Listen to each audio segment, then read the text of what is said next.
আজি অসমবাসীৰ বাবে এটা আনন্দৰ দিন। আমি 20 লাখ অতিৰিক্ত লোকক পৰিয়াল পৰিচয় পত্ৰ বা ৰেচন কাৰ্ড দিয়াৰ বাবে সেপ্টেম্বৰ মাহত সিদ্ধান্ত লৈছিলোঁ।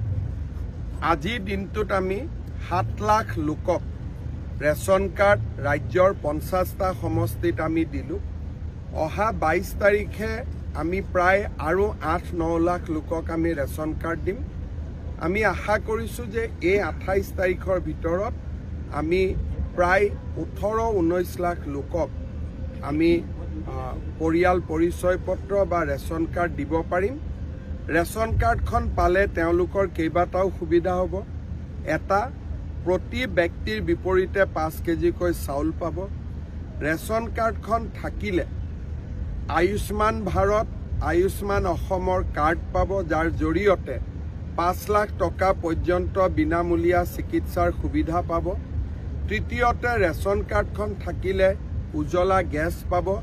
গেছৰ চিলিণ্ডাৰৰ দাম বজাৰতকৈ কমত পাব। আৰু চতুৰ্থতে, ৰেচন কাৰ্ডখন থাকিলে তেওঁলোকে অৰুণোদয় আঁচনিৰ বাবে আবেদন কৰিব পৰাৰ যোগ্যতা লাভ কৰিব। গতিকে ৰেচন কাৰ্ডখন আমাৰ বাবে লাহে লাহে খুব প্ৰয়োজনীয় হৈ পৰিছে।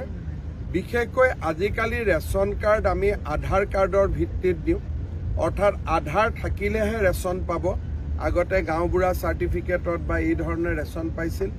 আজিকালি বহুত নিয়ম নীতিৰ পৰিৱৰ্তন হৈছে আৰু লাহে লাহে ৰেচন কাৰ্ডখনকেই আমি এটা ফেমিলিৰ আইডেণ্টিটি বা এটা ফেমিলিৰ পৰিচয় কৰোৱাৰ পিনে আমি লৈ গৈ আছোঁ। অনাগত দিনত আমি আৰু এটা বিষয় আলোচনা কৰি আছোঁ। মন্ত্ৰী কৌশিক ৰয়, মই ভাৰতৰ কেইখনমান ৰাজ্য ভ্ৰমণ কৰিবলৈ পৰামৰ্শ দিছোঁ।